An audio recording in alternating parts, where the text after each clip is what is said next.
Good morning students. आज हम विशेषण के बारे में पढ़ेंगे। सबसे पहले हम विशेषण की परिभाषा पढ़ लेते हैं। संज्ञा सर्वनाम की विशेषता बताने वाले शब्दों को विशेषण कहते हैं। यानी जो शब्द संज्ञा सर्वनाम की विशेषता बताते हैं उन्हीं शब्दों को क्या कहते हैं? विशेषण कहते हैं। जैसे नीला, मीठा, पांच व्यक्ति, पांच विशेषण शब्द व्यक्ति संज्ञा शब्द है। कुछ पुस्तकें, कुछ विशेषण शब्द पुस्तकें संज्ञा शब्द है। छोटा, ऊंचा, थोड़ा पानी, इस प्रकार के जो शब्द होंगे वो विशेषण शब्द कहलाते हैं। तो आप समझ गए होंगे विशेषण किसे कहते हैं? संज्ञा सर्वनाम की विशेषता बताने वाले शब्दों को विशेषण कहते हैं। और ये जो शब्द हैं ये कौन से शब्द हो गए? विशेषण शब्द हो गए। इनमें व्यक्ति और पुस्तकें ये दो शब्द संज्ञा शब्द हैं, बाकी सारे विशेषण शब्द हैं। अब देखो विशेष्य, विशेष्य किसे कहते हैं? विशेषण शब्द जिस संज्ञा सर्वनाम की विशेषता बताते हैं उसे विशेष्य कहते हैं। यानी संज्ञा शब्द या और सर्वनाम शब्द की जो विशेषता बताते हैं उनको क्या कहेंगे? विशेष्य कहेंगे। जैसे आदमी, आकाश, लड़का आदि, तो ये क्या हैं? कौन से शब्द हैं ये? इनको विशेष्य कहेंगे, ये विशेष्य हैं। और विशेषण शब्द कौन से होंगे? नीला, मीठा, छोटा, ऊंचा, थोड़ा, इस प्रकार के जो शब्द होंगे ऐसे विशेषण शब्द कहलाएंगे। अब बात आती है विशेषण के भेद की। तो ध्यान में रखना, विशेषण के 4 भेद होते हैं। कुछ विद्वान 5 भेद बताते हैं। 5वां भेद वो व्यक्तिवाचक विशेषण को बताते हैं, तो उसके बारे में बाद में चर्चा कर लेंगे। सबसे पहले अपने को इस पर ध्यान देना है कि विशेषण के 4 भेद होते हैं। गुणवाचक विशेषण, संख्यावाचक विशेषण, परिमाणवाचक विशेषण और संकेतवाचक विशेषण। ये 4 भेद मुख्य रूप से विशेषण के ये 4 भेद माने जाते हैं। तो सबसे पहले हम गुणवाचक विशेषण के बारे में पढ़ लेते हैं। गुणवाचक विशेषण वे शब्द जो कि संज्ञा सर्वनाम के गुण, दोष, रूप, रंग, आकार, स्वभाव, दशा आदि का बोध कराते हैं उन्हें गुणवाचक विशेषण कहते हैं। जैसे अच्छा, ईमानदार, भला, छोटा, मीठा, नीला, ऊंचा आदि। अब इसमें देखो आप कि गुणवाचक विशेषण में शब्द आ गया गुण। क्या नाम आ गया? गुण। अब गुण तो व्यक्ति में भी होते हैं, वस्तु में भी होते हैं। हम घर से बाहर निकलते हैं तो अनेक व्यक्ति हमें मिलते हैं, उनसे मुलाकात होती है तो हम उनकी अच्छाइयों को अपनाने की कोशिश करते हैं। उनमें अच्छाई मिलती है, उनमें ईमानदारी मिलती है, उनमें जो अच्छे गुण मिलते हैं हम उन्हें अपनाते हैं।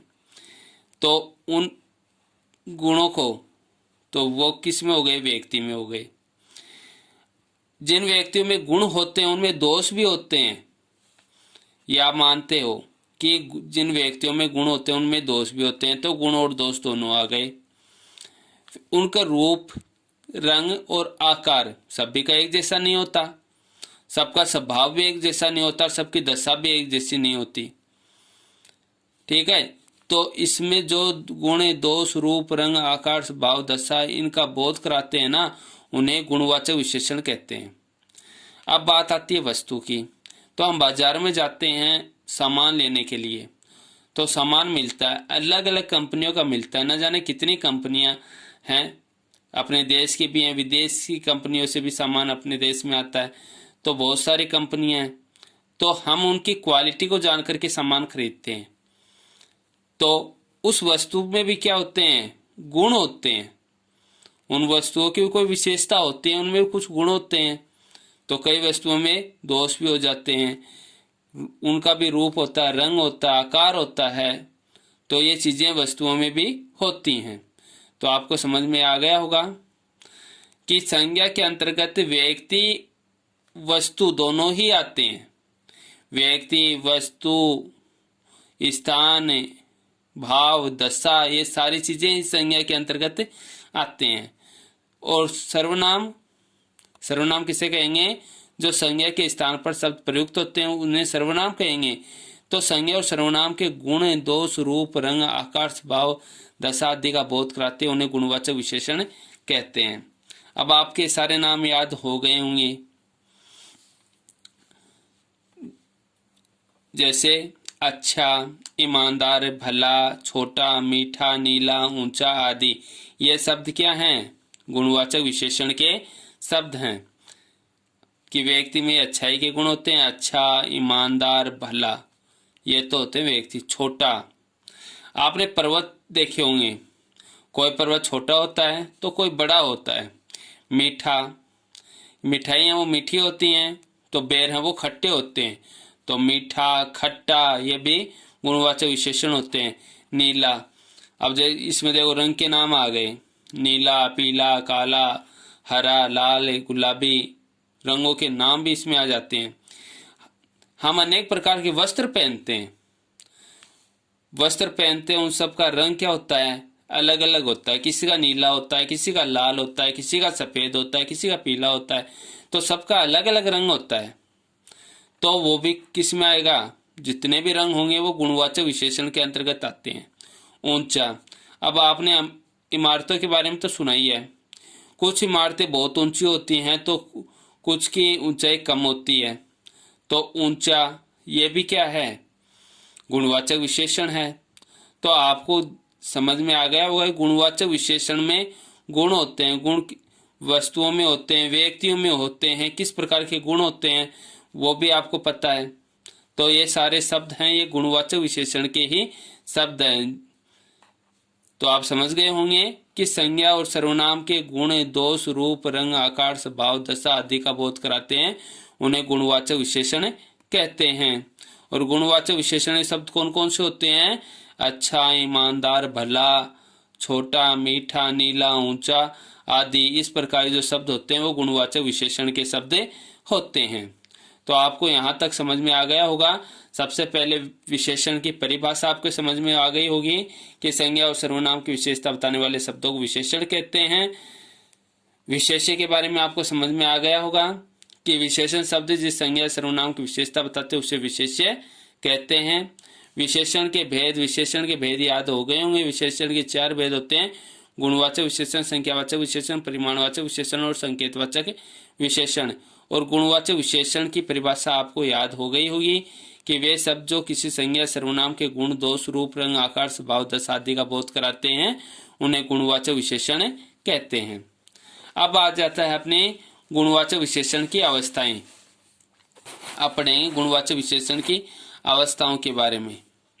तो गुणवाचक विशेषण की अवस्थाएं, तो गुणवाचक विशेषण की 3 अवस्थाएं होती हैं, मूलावस्था, उत्तरावस्था और उत्तमावस्था। ये 3 प्रकार की अवस्थाएं होती हैं। सबसे पहले पढ़ लेते हैं मूलावस्था के बारे में। जिस अवस्था में किसी से तुलना नहीं की जाती, जिस अवस्था में किसी से क्या नहीं करते, तुलना नहीं करते, बल्कि संज्ञा सर्वनाम की सामान्य स्थिति का बोध होता है, उसे मूलावस्था कहते हैं। जैसे श्याम अच्छा लड़का है, मोहन ईमानदार है। इन दोनों वाक्यों में किसी से कोई तुलना नहीं कर रहे। श्याम अच्छा लड़का है, मोहन ईमानदार है, इन दोनों में किसी से कोई तुलना नहीं की जा रही। तो इसमें क्या है, संज्ञा और सर्वनाम की सामान्य स्थिति का बोध हो रहा है। तो इस प्रकार की अवस्था कहलाएगी मूलावस्था। उत्तरावस्था, उत्तरावस्था में देखो, जिस अवस्था में 2 व्यक्तियों या 2 वस्तुओं में तुलना करके एक को श्रेष्ठ तथा दूसरे को निम्न बताया जाता है, उसे उत्तरावस्था कहते हैं। अब देखो, 2 व्यक्तियों में तुलना करेंगे, 2 व्यक्ति एक जैसे तो हो नहीं सकते, दोनों में एक जैसे गुण भी नहीं हो सकते, दोनों का आकार भी एक जैसा नहीं हो सकता, दोनों का स्वरूप भी एक जैसा नहीं हो सकता। तो 2 व्यक्तियों में तुलना करेंगे, तो उसमें एक में तो किसी चीज में एक तो श्रेष्ठ निकलेगा और दूसरा क्या होगा, निम्न होगा। तो 2 व्यक्तियों में तुलना करेंगे तो 2 व्यक्तियों में भी तुलना हो सकती है, 2 वस्तुओं में भी तुलना हो सकती है। तो 2 व्यक्तियों या 2 वस्तु में तुलना करने पर एक तो श्रेष्ठ होगा और दूसरा क्या होगा, निम्न होगा। और उसी अवस्था को कौन सी अवस्था कहेंगे, उत्तरावस्था कहेंगे। जैसे अशोक रहीम से अच्छा है, अशोक और रहीम इन दोनों की तुलना की है और तुलना करके बताया कि कौन अच्छा है, अशोक अच्छा है। तो अच्छा शब्द तो हो गया विशेषण, गुणवाचक विशेषण हो गया। और इसमें अवस्था हो गई, वो हो गई उत्तरावस्था, क्योंकि 2 व्यक्तियों के मध्य तुलना करके एक को अच्छा बताया जा रहा है। प्रशांत अभिषेक से श्रेष्ठतर है, तो प्रशांत अभिषेक से श्रेष्ठतर है, तो प्रशांत को अभिषेक से श्रेष्ठ बताया गया है। अब इसमें देखो, तर, सुंदरतर, एक तो होता सुंदर, एक होता सुंदरतर और एक होता सुंदरतम। एक होता श्रेष्ठ, एक होता श्रेष्ठतर और एक होता श्रेष्ठतम। तो इसमें क्या अंतर होता है? श्रेष्ठ में तो मूलावस्था आ जाएगी, श्रेष्ठतर में उत्तरावस्था आ जाएगी और श्रेष्ठतम में उत्तमावस्था आ जाएगी।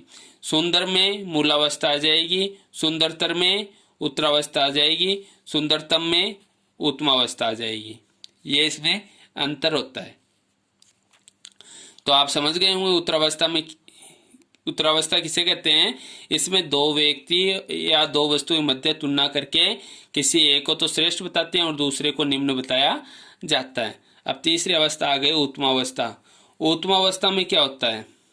जिस अवस्था में समूह के साथ तुलना करके किसी एक को श्रेष्ठ या निम्न बताया जाता है उसे उत्तमावस्था कहते हैं। यानी उत्तमावस्था के अंतर्गत किसी एक को श्रेष्ठ बताएंगे तो दूसरा क्या हो जाएगा? निम्न हो जाएगा। तो ऐसी अवस्था को उत्तमावस्था कहते हैं। जैसे कमल का फूल सब फूलों से अधिक सुंदर है, कमल के फूल की तुलना है ना साहब सभी फूलों से कर दी और उसको अधिक सुंदर बता दिया, तो ये हो गई उत्तमावस्था। मनोज कक्षा के सभी विद्यार्थियों में श्रेष्ठ है। तो कक्षा में कितने विद्यार्थी हैं? 25 मानो, 30 मानो, 50 मानो, तो कक्षा सभी विद्यार्थियों में से मनोज को श्रेष्ठ बताया गया है, तो ये हो गई उत्तमावस्था है, क्योंकि इसमें समूह के साथ में तुलना की जाती है। तो ये आप समझ गए होंगे गुणवाचक विशेषण की अवस्थाएं की। गुणवाचक विशेषण की 3 अवस्थाएं होती हैं जिनके नाम है मूलावस्था, उत्तरावस्था, उत्तमावस्था।